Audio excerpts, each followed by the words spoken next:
கன்னியா ராசி கன்னியா லக்னம் அன்பு சொந்தங்களுக்கு வணக்கம். நான் உங்கள் அஸ்ட்ரோ புவனேஸ்வரி பேசுகிறேன். கன்னி லக்னம் கன்னி ராசியை பொறுத்தவரையும் புதன் 7ல் நீசமடையக்கூடிய வீடு. ரெண்டாவது இது உங்களுடைய ராசிநாதனே தொழில் ஸ்தானாதிபதியாக வரக்கூடிய ஒரே வீடு.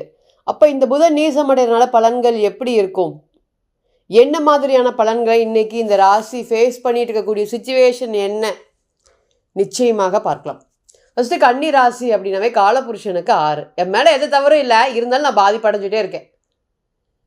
எல்லாரும் என்னையே குறை சொல்கிறாங்க. இன்றைக்கெல்லாம் பாருங்கள், அவ்வளோ ஒரு ஸ்ட்ரெஸ்ஸு, அவ்வளோ ஒரு டிப்ரெஷன், இருக்கக்கூடிய கர்ம தோஷங்கள் அனைத்துமே எப்போ வேலை செய்யும் அப்படின்னு கேட்டிங்கன்னா இந்த மாதிரி கண்ட சனி காலத்தில் தான் வேலை செய்யும்.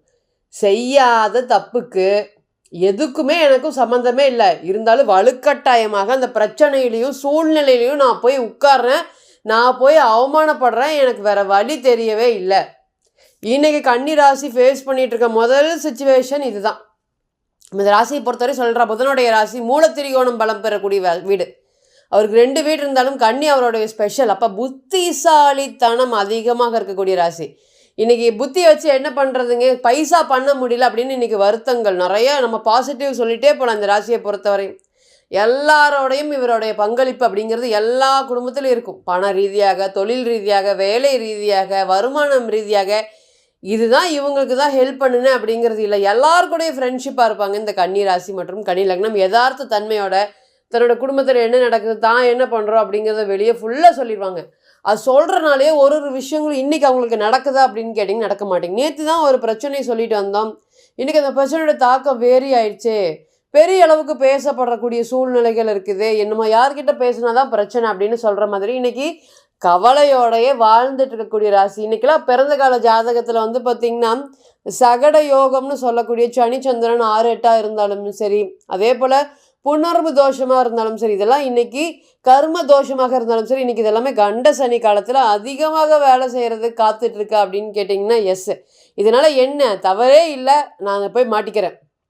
குரு பார்வை இருந்தாலும் சரி, குரு பார்வை இல்லைனாலும் சரி, இன்றைக்கி அந்த பிரச்சனையில் சூழ்நிலையில் நீங்கள் போய் உட்காடுறீங்க.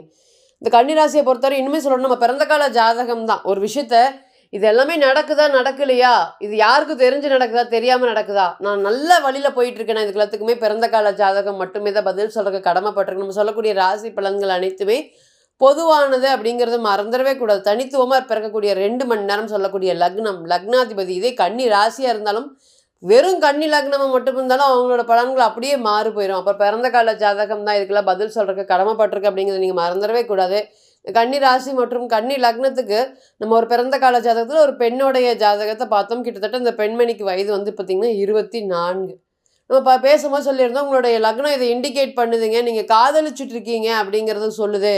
இந்த காதல் சார்ந்த பல பிரச்சனைகளை நீங்கள் ஃபேஸ் பண்ண போகிறீங்கன்னு சொல்லி இந்த காதல் வந்து பார்த்திங்கன்னா கிட்டத்தட்ட கல்யாண ஸ்டேஜுக்கு வரக்கூடிய சூழ்நிலையில் நிற்க போகுது அப்படிங்கிறத இண்டிகேட் பண்ணணும். ஆமாம் மேடம், என் கூட ரொம்ப வருஷமாக இருந்தார், அவருக்கு எல்லா பணத்தையும் எல்லா ஆதரவையும் எல்லாத்தையும் கொடுத்து இன்றைக்கி அவர் வெளிநாட்டுக்கு போயிட்டார், எனக்கு எந்த ஒரு பதிலும் சொல்லவே இல்லை, எனக்கு எந்த ஒரு ஹோப்பு அப்படிங்கிறதும் கொடுக்கவே இல்லை, இப்போ நான் நிர்கதியாக நிற்கிறேன். அவருடைய ஜாதகத்தை வந்து நம்ம வாங்கி பார்த்தோம், இவர் லவ் பண்ணக்கூடிய ஜாதகம். அப்படியே வந்து பார்த்திங்கன்னா அவரெல்லாம் 10 கல்யாணம் பண்ணுவார் குறைஞ்சது, அந்த மாதிரி ஒரு ஜாதக அமைப்பு. அப்போ இந்த பொண்ணுக்கிட்ட நம்ம சொல்லியிருந்தோம், அந்த பொண்ணு கேட்காதுங்கிறத நம்ம சொல்லியிருந்தோம்.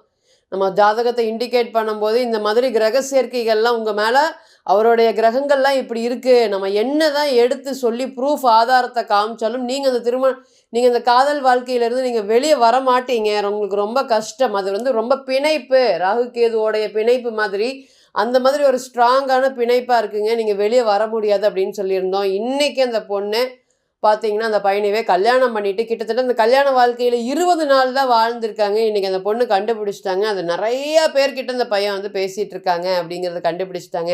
இன்றைக்கி அவங்களுடைய பிறந்த கால வீட்டுக்கு வந்துட்டாங்க. இது வேண்டாம், இது ஆகாதுன்னு சொல்லி நம்மக்கிட்ட மறுபடியும் ஜாதகத்தை பார்க்க வந்தாங்க. நம்ம சொன்ன தெளிவாக நீங்கள் சொன்னீங்க, நான் தான் கேட்கல, என் தலையில் நானே மண்ணு வாரி போட்டுட்டேன் மேடம், இதிலிருந்து என்ன பண்ணலாம் அப்படிங்கிற மாதிரி நம்மளை தான் கேள்வி கேட்டாங்க. அதுக்கு நம்ம பதில் சொல்லி இந்த காலங்கள் வரையும் வெயிட் பண்ணுங்கள், இது இப்படியெல்லாம் போகும் அப்படிங்கிறத நம்ம கிளியர் கட்டாக இண்டிகேட் பண்ணோம். இதுலேருந்து என்ன தெரியுது அப்படின்னு கேட்டிங்கன்னா பிறந்த கால ஜாதகம் மட்டுமே தான்.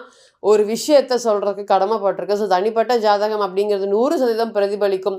அந்த காதல் எது வரையும், அந்த கல்யாணம் எது வரையும், வேலை எது வரையும், குழந்தை எது வரையும், இன்வெஸ்ட்மெண்ட் எது வரையுமே, எந்த தொழில் ரீதியாக நம்ம முன்னேறலாம். இது எல்லாத்துக்குமே வாழ்க்கை மாற்றம் எப்பொழுது, வேலை மாற்றம் எப்பொழுது, வேலையில் தலை சிறந்த ஒரு யோகத்தை கொடுக்கக்கூடிய காலம்.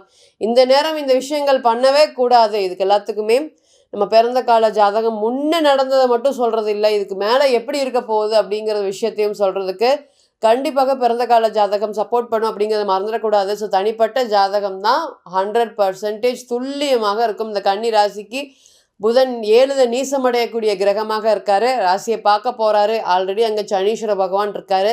நிச்சயமாக இந்த ஏப்ரல் மாதம் 14ஆம் தேதிக்கு மேலே எப்படி இருக்க போகுது, நம்ம ஒரு கிரகம் அப்படின்னு சொல்லக்கூடிய புதனை மட்டும் நம்ம எடுத்து வச்சு பேசுகிறோம். ஃபஸ்ட்டு அப்படி என்னன்னு கேட்டிங்கன்னா, பிரச்சனையோடைய தாக்கம் வீரியம் அது என்ன பிரச்சனையாக இருந்தாலும் சரி, இன்றைக்கி திருமண வாழ்க்கை அப்படிங்கிறது ரொம்ப கஷ்டமாக கொண்டு போகிறதுக்கு ரொம்பவே பயமாக இருக்குது. ஃபஸ்ட்டு திருமண வாழ்க்கையே ஃபெயிலியர் ஆகிட்டு 2வது திருமணத்துக்கு வீட்டில் ரொம்ப புஷ் பண்ணுறாங்க. ஏன்னா இந்த மாதிரி கண்ட சனி அஷ்டம சனி காலத்தில் தான் ரொம்ப புஷிங் இருக்கும். அப்போ அந்தளவுக்கு பிரச்சனைகள் இருக்குதுன்னு சொல்கிறவங்களுக்கு எல்லாத்துக்குமே இந்த நேரம் வந்து பார்த்திங்கன்னா லக்னாதிபதி 7க்கு போகிறதுனால பொதுவாக 2ஆம் திருமணத்தை நோக்கி செல்லக்கூடிய ஒரு காலமாக இருக்கும். ஒரு காம்ப்ரமைஸோட போகிற மாதிரி காலமாக இருக்கும். எதுனா இருந்தாலும் போக முடியல, ஒரு நம்பிக்கை தன்மை வரமாட்டேங்குது, வீட்டில் ஃபுல்லாக வந்து ப்ரெஷர் கொடுக்குறாங்க, திருமண வாழ்க்கைக்குள்ளே போய் எத்தனை நாள் இப்படி தனியாக இருக்குது. இன்றைக்கெல்லாம் பாருங்கள், ராசிக்கு 12ல் கேது. அப்போது ஒரு சாமியார் மாதிரி எந்த ஒரு விஷயத்துக்குமே விசேஷத்துக்கும் போகாமல் எந்த ஒரு ட்ரெஸ்ஸிங்ஸ் அப்படிங்கிறது, ஏன்னா உங்களுக்கு எல்லாருக்குமே தெரியும் புதன் தான் ட்ரெஸ்ஸிங். 100 புதனை வெல்லக்கூடியது யாருமே இல்லைங்க. ஒரு புதனை வெல்லக்கூடியதுக்கே ஆள் இல்லை. அதாவது 100 ராகுக்கு சமம் ஒரு புதன். அப்போ இந்த புதனுடைய பிறந்த அறிவு ராசியில் பிறந்த நீங்கள் எல்லா கிரகத்தையும் ராகு வெல்லும், ராகுவை புதன் வெல்லும். அப்போ அந்த ஏற்பட்ட ராசியில் பிறந்த நீங்கள் இன்றைக்கி எல்லாருக்கிட்டையும் கை கட்டி வேலை செய்கிறது, கை கட்டி பதில் சொல்கிறது, எல்லாத்துக்கிட்டையும் கெஞ்சுவது இன்றைக்கி ரொம்ப கஷ்டமாக இருக்கும். உங்களால் பண்ணவும் முடியாது. எல்லாம் நம்மக்கிட்ட அறிவு இருக்குது, திறமை இருக்குது, நம்ம எதுக்கு போய் அடுத்தவங்க காலில் விழுந்து கெஞ்சணும். இன்றைக்கி இந்த மாதிரியான தாட்ஸ் தான் வரும். இதனால் என்ன பண்ணுவீங்க, வேலையை தூக்கி எறிஞ்சிட்டு துச்சமாக தூக்கி எறிஞ்சிட்டு திரும்பி வந்துடுவீங்க. வந்துட்டு என்ன ஃபீல் பண்ணுவீங்க, ஐயோ அந்த வேலையிலே இருந்திருக்கலாமா, இது தனியாக எப்படி இருக்குது. ஏன்னா சனி ராசி பார்க்குறாரு. இப்போ வேலை இல்லாமல் ஒரு பைத்தியம் முடித்த மாதிரி இருக்குது மேடம் அப்படின்னு சொல்லாத ஆட்களே இல்லை. அந்தளவுக்கு இந்த கன்னி ராசி மற்றும் கன்னி லக்னத்துக்கு வரக்கூடாத தசை செவ்வாய் தசை. அது வந்துச்சுன்னு வச்சுக்கோங்களேன், பாதி செவ்வாய் தசை மீதி பாதி இந்த சனி தசா புத்தி. இது ரெண்டோட காம்பினேஷன் வந்துச்சுன்னா வாழ்க்கையில் பெரிய அளவுக்கு மாற்றங்கள், கிரகங்களோடைய அனுகிரகம் இருக்கா இல்லையான்னு தெரியாத அளவுக்கு நமக்கு பிரச்சனை. எதை சாப்பிட்டா சரியாக போயிடும் அப்படிங்கிற அளவுக்கு பிரச்சனைகளை கொண்டு போய் குட்டுரும். இனி அதெல்லாமே படிப்படியாக மாறக்கூடிய காலமாக இருக்கும். இனம் புரியாத வேதனைகள் வீட்டில் ட்ராவல் ஆகிட்டே இருக்கும். நீங்கள் சொல்கிறீங்க மதிப்பு இல்லை, மற்றவங்க சொல்கிறாங்க மதிப்பாக இருக்குது. சொந்த வீட்டிலேயே எதிரியை போல் வாழ்கிறது, நீ எல்லாத்தையும் பண்ணி நீ யார் அப்படின்னு பேர் வாங்கிறது, இந்த மாதிரி நிறைய கெட்ட பெயர்கள் தொடர்ந்து இந்த கன்னிராசி மேலே தூக்கி எறிகிறாங்க. அதெல்லாமே இனி கொஞ்சம் கொஞ்சமாக மாறும். முதல் புத்திசாலித்தனத்துக்கு பெயர் போன ராசி இன்றைக்கி இந்த அளவுக்கு வருத்தப்படக்கூடாது. நிச்சயமாக உங்களுடைய மோட்டிவேஷன் அப்படிங்கிறது நீங்களே தான் இருக்கணும். இன்றைக்கெல்லாம் உங்களுக்கு மோட்டிவேட் கொடுக்கறதுக்கு ஆள் இல்லை. பக்கத்தில் 10 நிமிஷம் உட்காந்துட்டு இதை பண்ணு இதை பண்ணு இது பண்ணு சரியாயிரும், கவலைப்படாதேன்னு சொல்கிறதுக்கு இன்றைக்கி ஆள் இல்லாமல் கஷ்டப்பட்டுட்டு இருக்கீங்க. அதெல்லாமே இனி வரக்கூடிய காலங்களில் மாறப்போது. நிறைய சேர்த்து வச்சு இப்போ நிறைய விஷயங்கள் நிறைய பேருக்கு பண்ணி கொடுத்துருக்கீங்க. இன்றைக்கி அவங்கக்கிட்டலாம் நீங்கள் கண் பண்ணி ஒரு விஷயத்த கேட்குறீங்க, ஒரு ஹெல்ப் கேட்குறீங்கன்னா இன்றைக்கி உங்களுக்கு கால் பண்ணி பதில் சொல்கிறதுக்கு ஆள் இல்லை, எடுத்து பேசுகிறதுக்கு ஆள் இல்லாமல் கஷ்டப்பட்டுட்டு இருக்கீங்க. அது எல்லாமே இனி வரக்கூடிய காலங்களில் மாறும். ராசியாதிபதி 7ல் இருக்கிறனால திருமண வாழ்க்கையில் நிறைய பேரோட தலையீடு இருக்குது.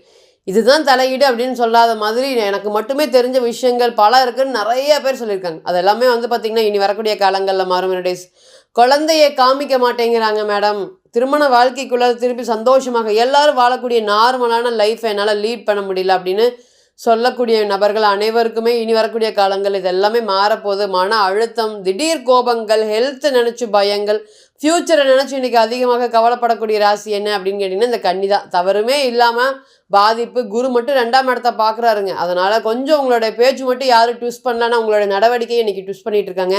முதல்ல அடுத்தது என்ன அப்படின்னு கேட்டிங்கன்னா தொழில் ஸ்தானம். தொழிலை வந்து பார்த்திங்கன்னா நிறைய பிரச்சனைகள். ஏன்னா இந்த ராசியை பொறுத்தவரையும் குரு 10ஆம் இடத்துல இருக்கிறது ஒரு நல்ல ஒரு யோகம் தான்.